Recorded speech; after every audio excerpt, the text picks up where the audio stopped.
I love you so much. This is the Obwamanyi Foundation. Thanks so much, the government of Uganda, to give us this opportunity to dance through you.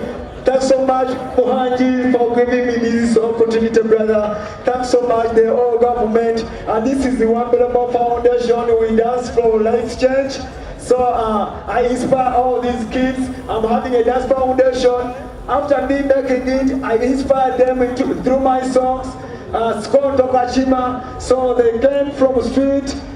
Some of them are orphans, so they want to change their lives through their talents as I did. So I request for your support. I love you so much, and I thank you for allowing us to showcase into these diplomats, into the entire country, and allow us to be able to exercise our talent in the whole of Uganda. Thank you so much, the government of Uganda. We love you so much. May God bless you. We love you so much. And I'm really so happy to be here. It was really my adventure to see this young kid, this street kid, dancing for the ministers, dancing for the entire country, and we have managed to make it through the government of Uganda. We love you so much. Thank you so much for allowing us to be the Ugandan star, the African star. May God bless you. We dance for life change.